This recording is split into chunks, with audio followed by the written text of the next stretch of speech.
Welcome everybody to the Ask Me Bridge Show on the World of Ability Podcast Network. Uh, that is every Tuesday at 11 a.m. Central with Suzanne Plumley. So over to you, Suzanne. Oh, Emily, thank you. And welcome back. Welcome to the Aspie Bridge. I'm so glad you're all here. Let me tell you, the Aspie Bridge 2.0 is even better than 1.0. And that's what we expect, right? It's a relaunch. And we always hope that we're going to improve. And that's the thing, growth. Growth is going to be the main topic of today. And how we achieve growth with or without support behind us. And I have a wonderful guest today, Patty Laushman. Welcome to our Aspie Bridge for the first time. As you can see, we have two sides of the bridge, the neurodivergent side, which is where I stand, helping people know it's safe. It's authentic. We can help people to go across the bridge with the resources and the individuals that I've come on my Aspie Bridge podcast 1.0 to help you get the resources you need. So you're not without resources. 2.0 is to give you the answers, to help you find your way to the bridge.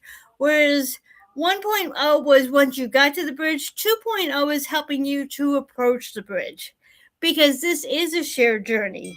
I live it. My guest, Patty, has lived it. And we know the value of going over the bridge. So, sharing our understanding of this journey, we can do it together. So, without further ado, I'd love to introduce my guest, Patty Laushman. And I found her on Facebook as the owner of Thrive Autism Coaching.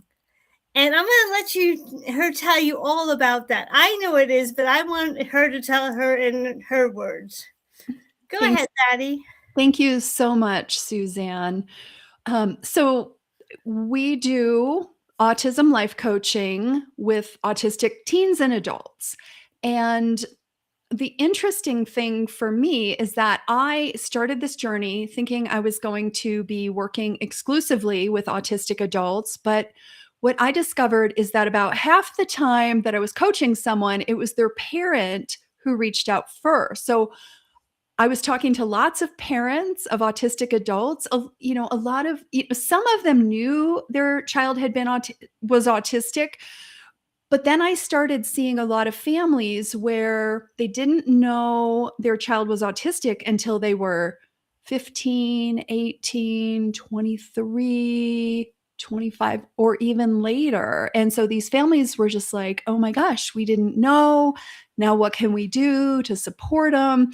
And so I kind of personally, I pivoted. I started focusing on coaching parents of autistic adults, which is kind of my superpower, helping those emerging adults get out of their bedrooms, engage in life, and build a life that is sustainable, that works for them, their brain, their goals, and generally build their best life. I also, in amidst that journey, I partnered with the woman I consider the mother of the autism life coaching field. Her name is Jacqueline Hunt. And she had been coaching already for 12 or 13 years. She had built a team of coaches. And so we ended up partnering. So I focus on working with parents. We have a couple of team coaches who also work with parents. And then we have a whole team of coaches who work with emerging adults, helping them build their best lives. So that's in essence, that's what Thrive Autism Coaching does. That's great. And let me tell you, when you can get the parent on board, huge. In fact, it's so funny. A quick story is I had a classmate from 40 years ago, high school classmate from 40 years ago. He had been reading my articles on my personal profile page, and he reached out to me. I hadn't talked to him since we graduated from high school. He reached out to me and said, your articles are really starting to click with me.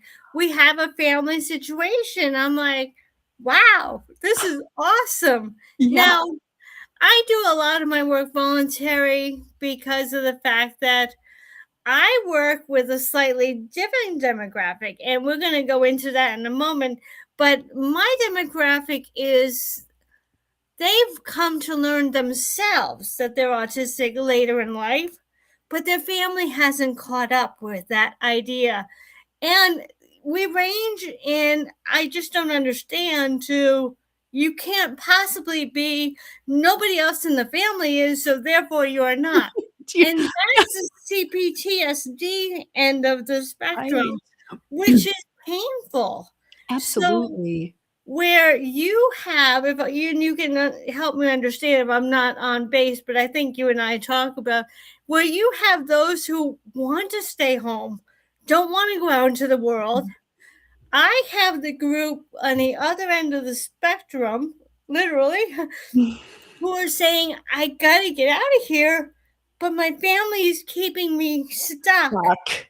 because of Yeah. money, because of control, because of Yeah. control looking at like protection, but not really.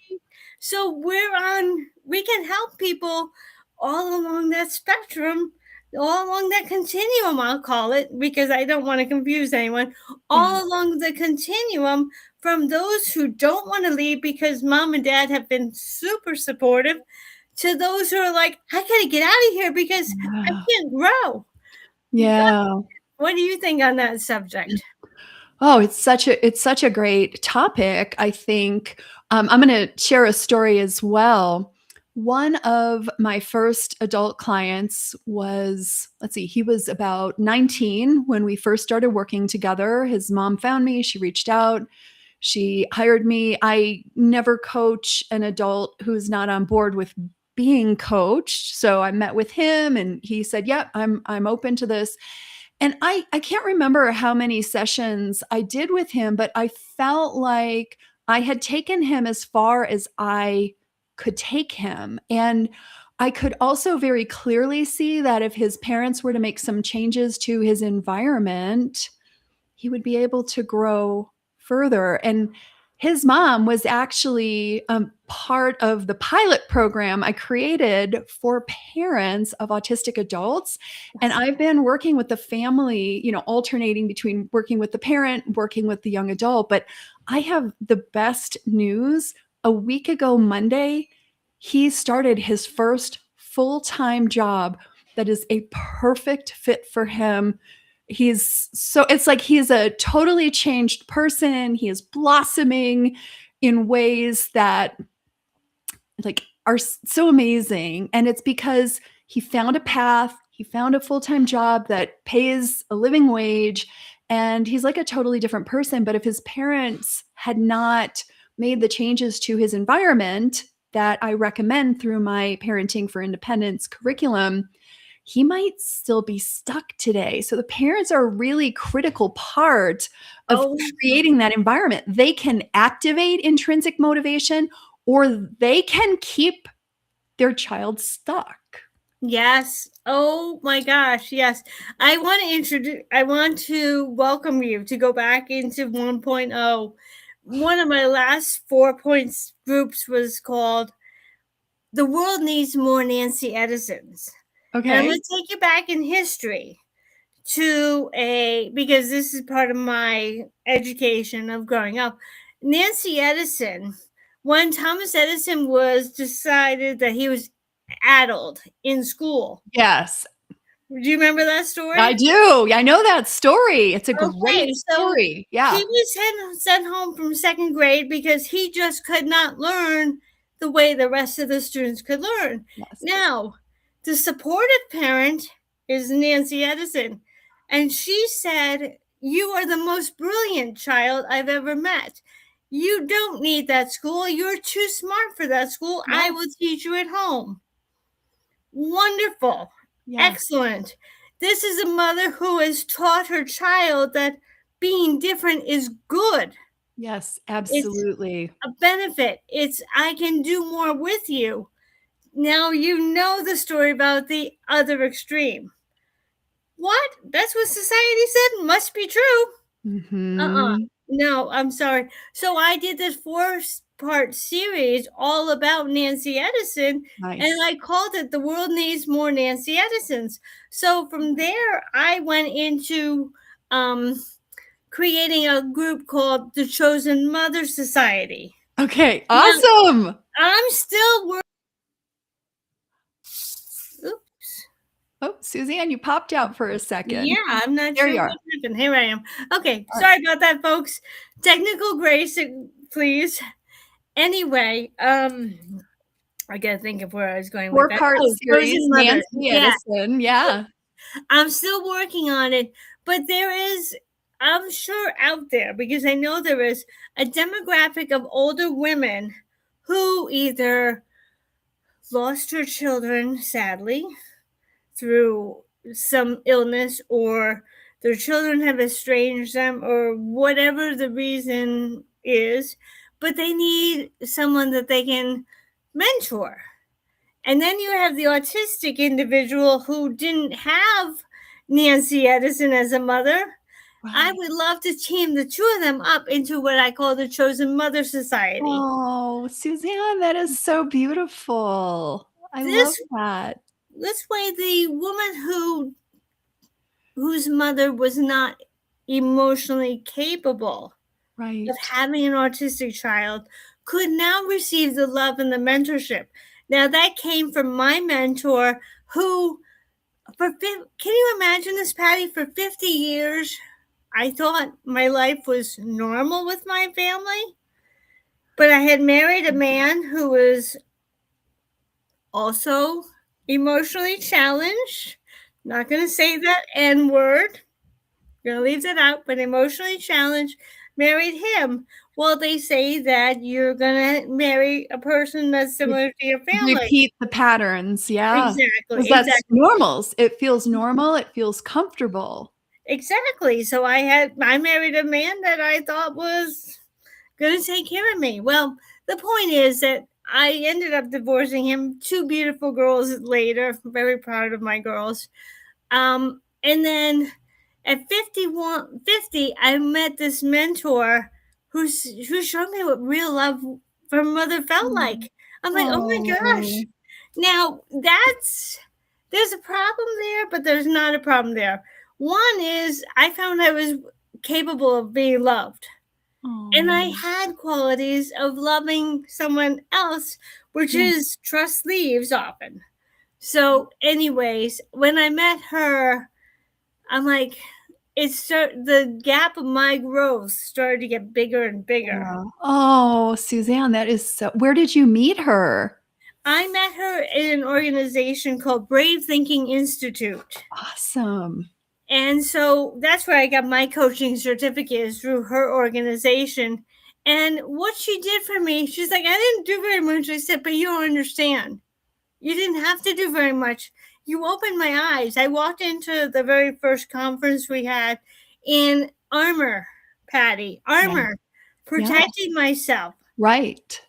And as an autistic woman, not knowing I was autistic yet, I wouldn't find out till the following September that I was actually autistic. I walked in and I'm like, all of a sudden, here's this woman who's celebrating my achievements, celebrating a gift I gave her. And her words were, to me, I created a scrapbook for her.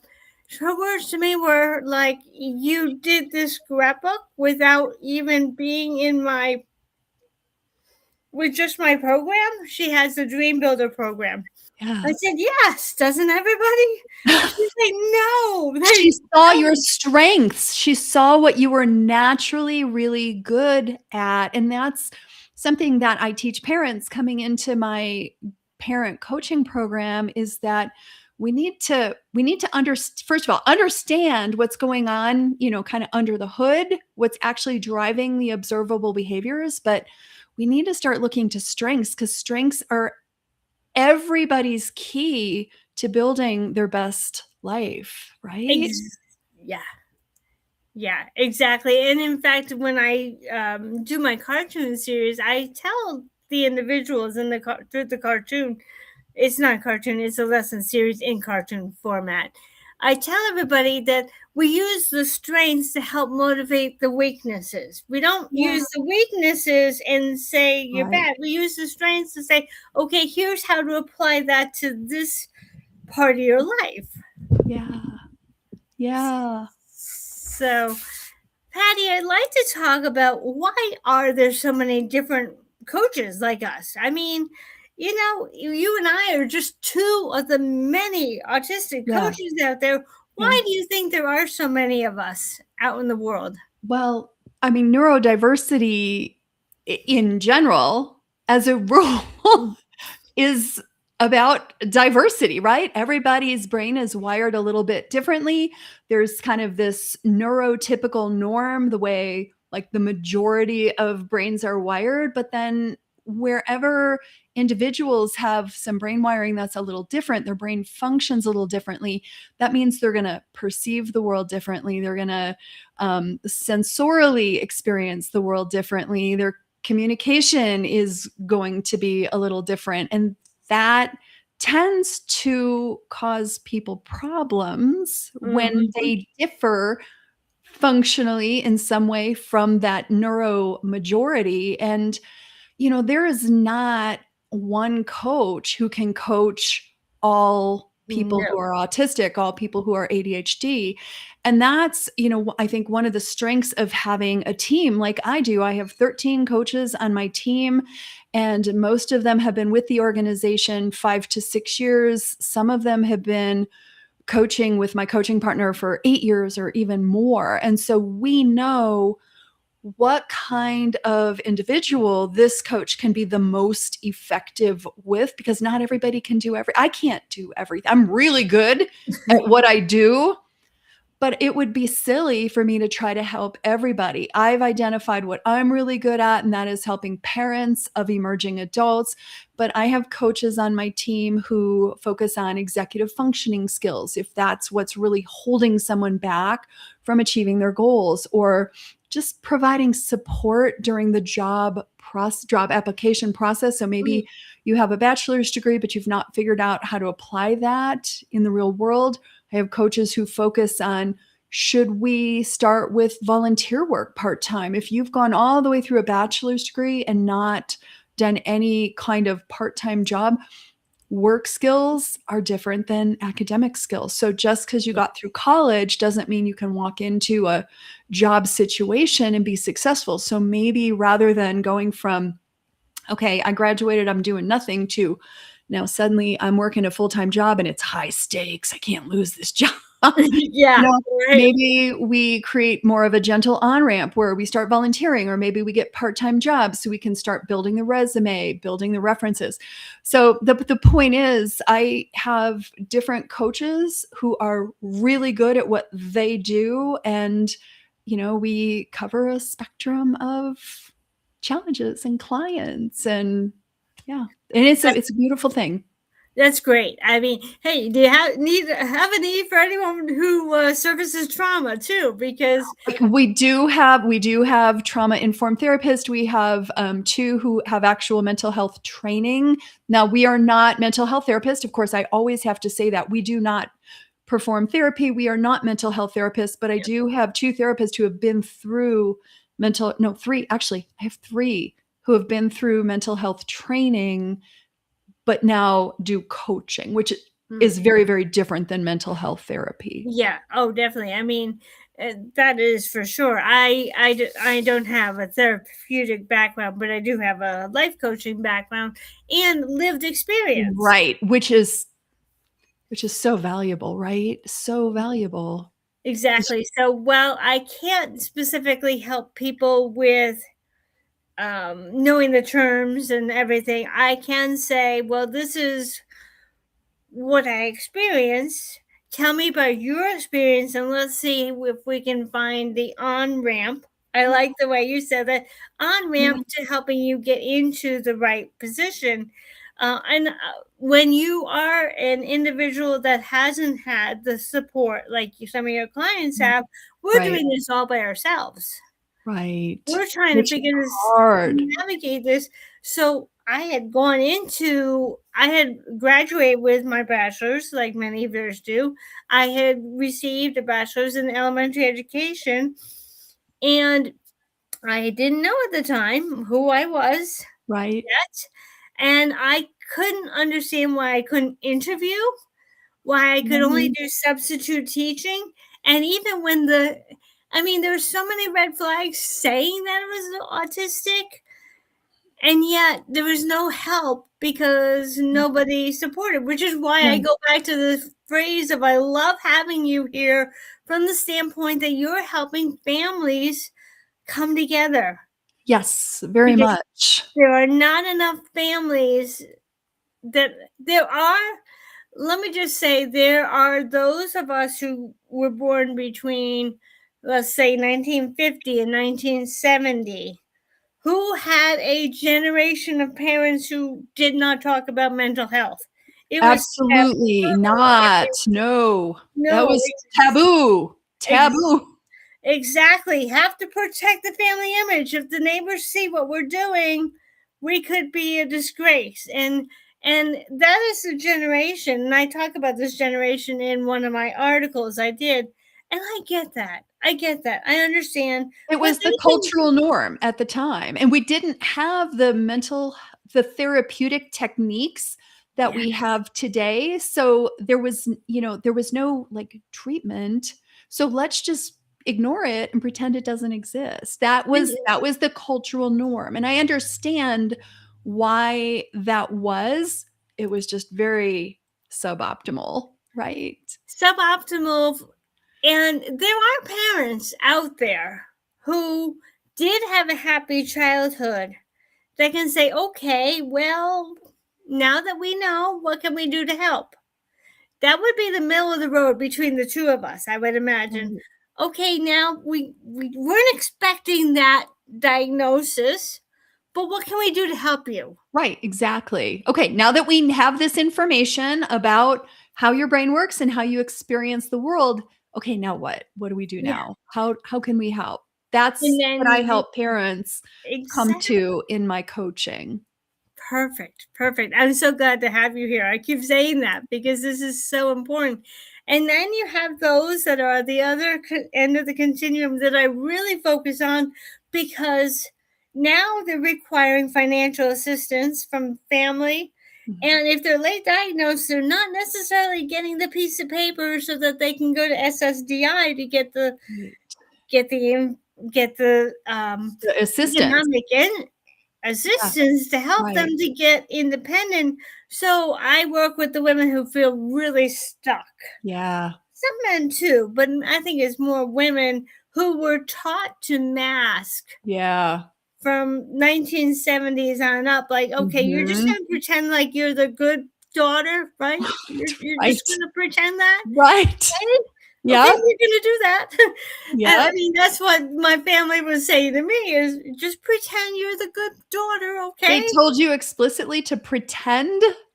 They said, just be the good daughter. We expect you to be. Okay. Not pretend. That word wasn't in. But that's what you were doing, in essence. You were masking. I was masking my entire 50 years of life. 50 years of life. It wasn't until I joined the organization where I'm like, wait, you mean I can be me? Yeah. Yeah. You'll accept me. Yeah. Oh, now you popped up. Oh, there you go. All right, perfect. Yeah, that's exactly what it is. And it's like, okay, well, what's up? Anyway, so that's why there's so many different coaches, everyone, because everyone has different needs. Everyone has different levels of support. The environment and the needs together are an equation for how much help you need and to find the right coach that can help you. If you go and say, I need an autistic coach, you may or may not get the right help. Right. That's so important. Yeah. So you need to, particularly those individuals that are later diagnosed, they don't necessarily know who they are yet. Right. So you need to have a starting round of a lot of questions, what we call evocative coaching. It's not all about, well, this is how you should feel. This is the traits you have. This is because it's not the same for everybody, is it? No, no, it's different. It's different. And that's one of the things I teach in my Parenting for Independence curriculum. The first lesson is understanding your emerging adult's autism profile, because autism is a spectrum. As Stephen Shore said, if you've met one autistic person, you've met one autistic person. Mm-hmm. And how autism manifests and impacts people is a very, very individual thing. And I love how you mentioned the environment they're operating in. You know, sometimes an individual can absolutely thrive in one environment, and then they're in a different environment, and it's kind of like they're in a saltwater tank, but they're a freshwater fish. There's Oh, like so many sensory toxic, like that salt is like a sensory toxicity to them, where they're fine in this one environment, but now it's like they're a freshwater fish in a saltwater tank, and they can't thrive in that environment. that was my organization, Brave Thinking Institute, versus my home life. Mhm. And if you Yeah. can imagine, I'm sure you've been to many conferences where you go in and you feel aligned, Mhm. perfectly aligned. And then Yeah. you leave the conference and it's like, all of a sudden you're no longer aligned. It's like my root Mhm. chakras and my I mean, that's what brings up all of the conditions that may impact an autistic individual. The nervous system and the um, society issues and the stress and everything Mhm. that can really upset someone if they're in Yeah. the wrong environment. Absolutely. Absolutely. Yeah. I understand that firsthand. Let me tell you, I think Yeah. sometimes I'm being asked eh, to experience some of these different challenges that my clients go through. That's a positive. It means that I've walked the journey that many of my clients are walking. So I'm not going to be a textbook coach. On the other extreme, it's been quite a wild amusement park ride that I really don't choose to be on any longer. Right. Yeah. But I mean, I understand. And that's what you get. Now, for my listeners, Patty has a son who was diagnosed, and she is coming from the parent who learned how about her own self. I'm coming from the standpoint that I'm learning about my own self without a parent to help. And those are two different types of coaches you need right there. Absolutely. Absolutely. Very different perspectives. Exactly. So, uh, what services? We talked about many of the services that you offer with the different executive function and all of that. Yeah. My services are helping people come to the realization that of self-acceptance. Yeah. Wow. Self-acceptance, understanding that they are worthy, understanding that they are loved, as I found out. They can be loved by people who are not in a difficult part of their lives. Right. Family, extended family that may not accept them. So finding that self-worth is my first angle. And Yeah. then going from there into finding the strengths. What have you already succeeded at? What Yeah. strengths do you see in yourself? Because oftentimes when I can help someone find their strengths, and I talked about this some in 1.0, Aspie Bridge 1.0, when you can find your strengths, you'll find that you're not working in the shoe store if you're actually meant to be in the library. Right. Right. I love that. I love So that. understanding where your strengths are, the services I offer, and then Patty, I'll let you Yeah. go deeper into one of your favorite aspects.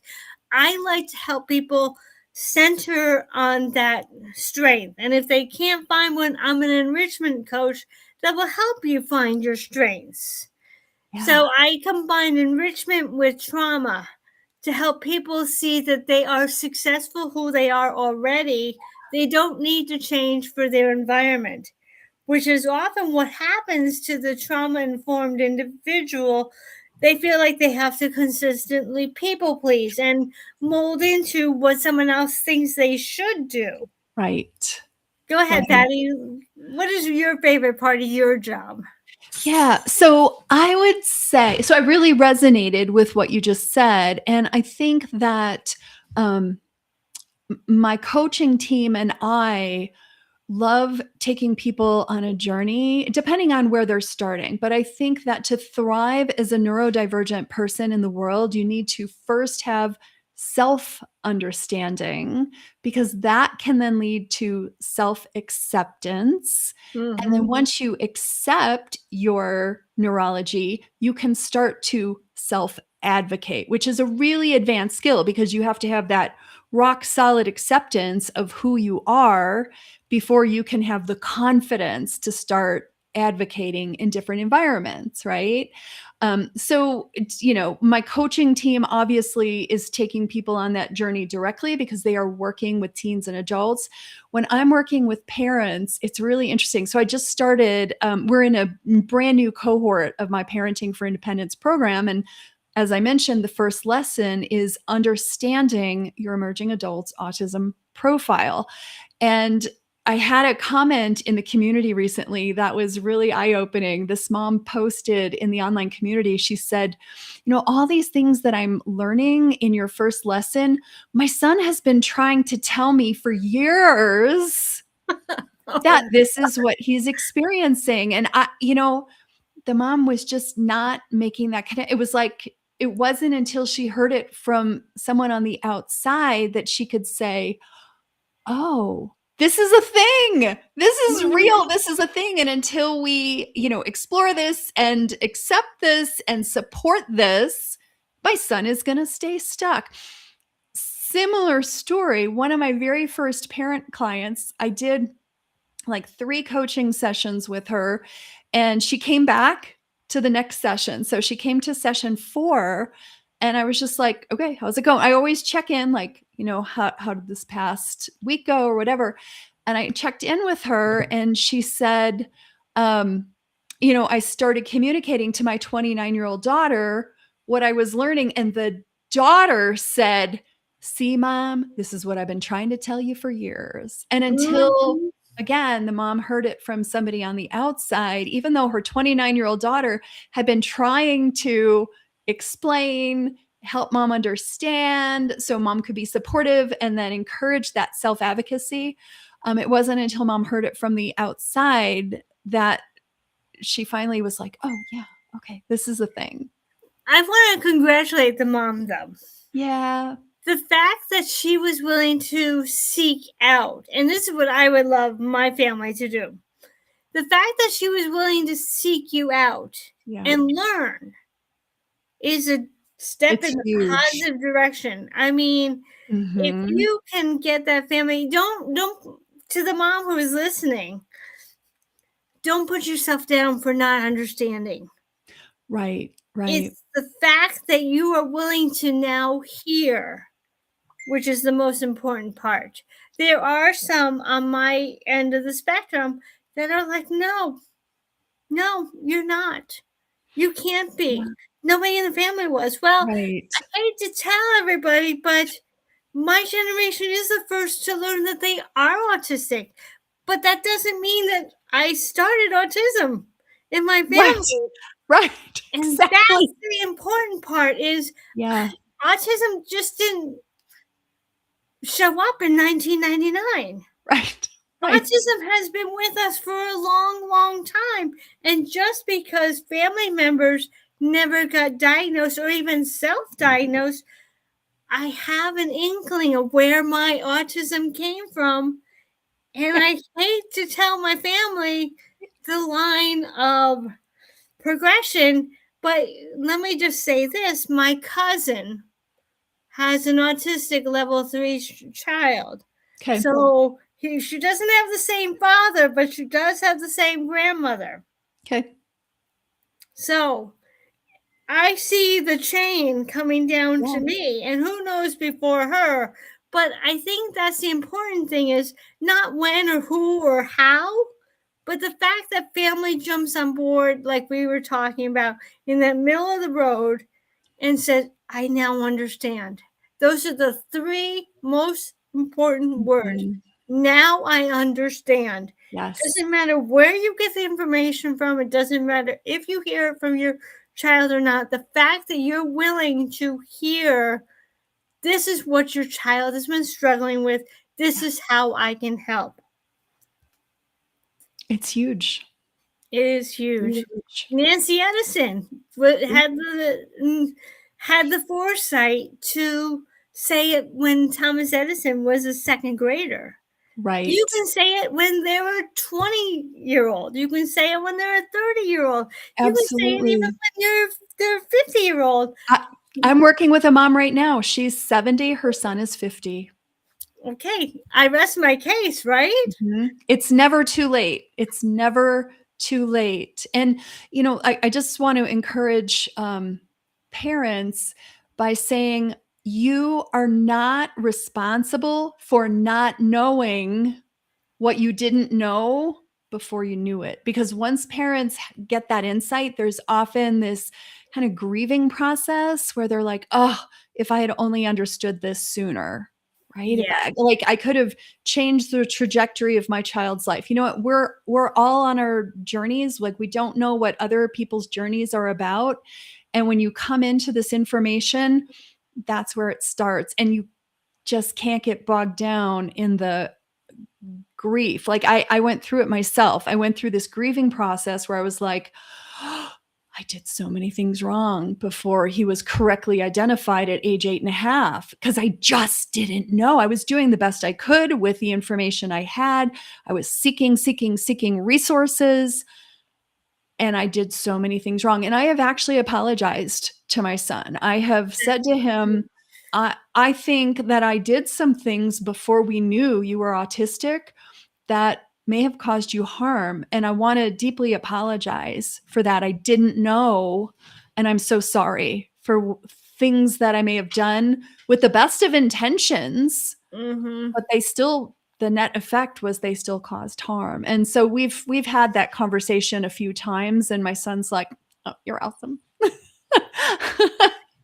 I had my daughters before I knew I was autistic, and just last weekend I said to my girls, I'm sorry for anything I've done to all of you. My daughter is ADHD, and she's marrying a man who's also ADHD, perfect for her. Yeah. And I had a situation where I'm like, I'm sorry, I did what I did to you. And she's like, Mom, you've been a great, attentive mother. What a relief that is. Yeah. So let me I want to bring this in for Lanny, because I know that you are limited now and we're getting to that time.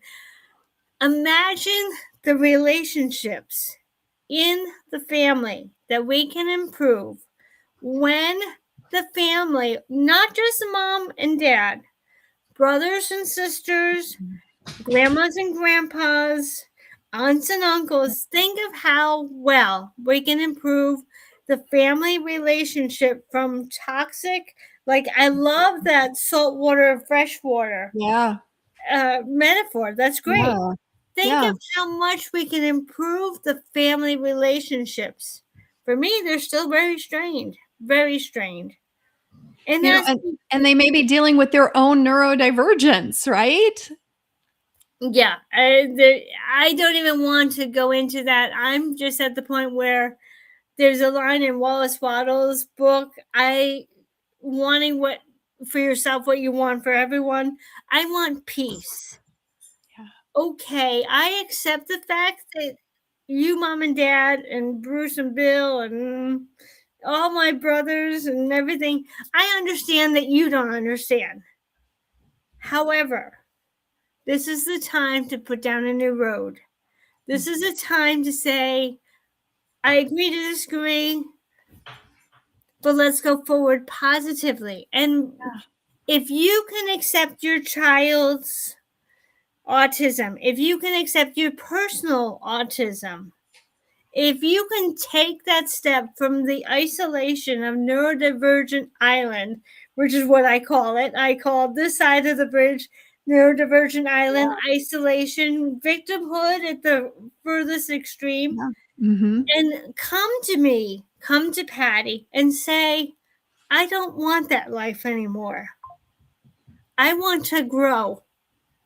That's the first thing. Growing comes first, accepting you want to grow, and then accepting you really want to thrive. You don't want to just exist. You don't want to just survive.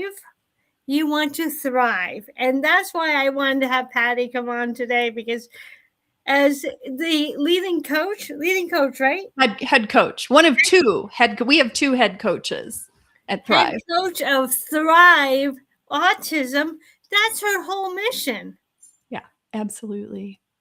And this has been such a beautiful conversation to let people know that no matter what level of what part of the continuum you are on, between just two of us right here, we're going to get you on this bridge to go back into society. Yeah. That's why I called it the Asprey Bridge, Patty, because Love it. this is the path to go back to society with confidence. It's a beautiful metaphor. I love it, Suzanne.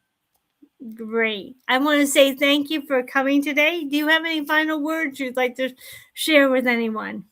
Or how to meet, how to get in contact with you if you are a parent of an autistic child that doesn't feel confident to go into society? Maybe you can walk them to the bridge. And the bridges in this case would be Patty Laushman. Yeah. So I would recommend to parents my book. If you're just starting out on this journey, the book is a great place to start. So I published a book. It's called Parenting for Independence, Overcoming Failure to Launch in Autistic Emerging Adults. And it goes through my entire parenting framework that helps parents step by step understand what the process is for helping get them out of their bedrooms. And some parents will read that and they'll be like, oh, this unlocks the key. I know what to do now. And then other parents will be like, ooh, I'd really like some help with this. So in that case, I would recommend coming to my website. It's thriveautismcoaching.com. And you'll see under services, I have a program called Parenting for Independence. You can get on the wait list for the next cohort that I'll be offering. And you'll also get some communications. I have a free newsletter that is packed with resources relevant to adult autism. I have a bunch of freebies on my website. So I would say my book, which is available anywhere books are sold. So anyone can order it for you. You can get it on Amazon. It's available as an ebook and an audiobook. Your library can order it if you can't afford a book. That was really important to me. And my website is full of other free resources. Wonderful. Wonderful. I'm so glad to have you here today. Thank you so much. I saw on Facebook that Temple Grandin wrote your forward. She did. So interestingly, she first said no when I asked her to do it.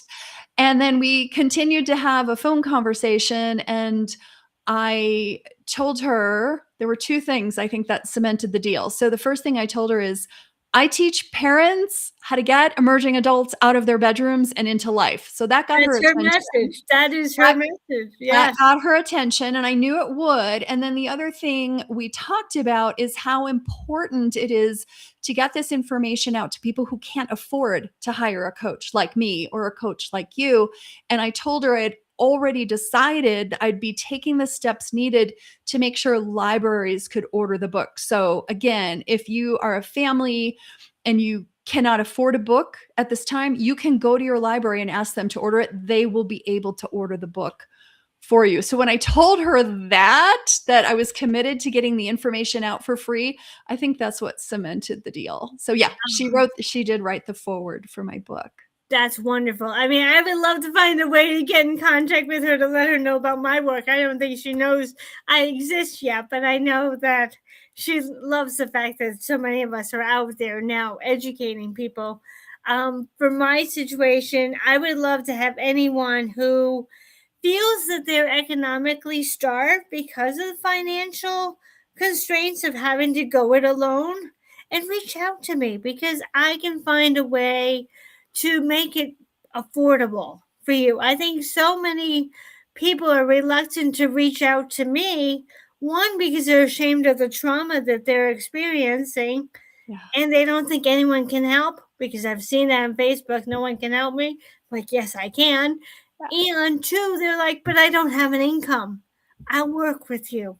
It's more important that you get the help at what you can do than to worry about a price tag on what you can't. And I know that that's against coaching practices, because we think that you might not. In the neurotypical world, they're like, you have to charge what you think you're worth. Yeah. And I draw a line at the neurodivergent community. I think education is important first.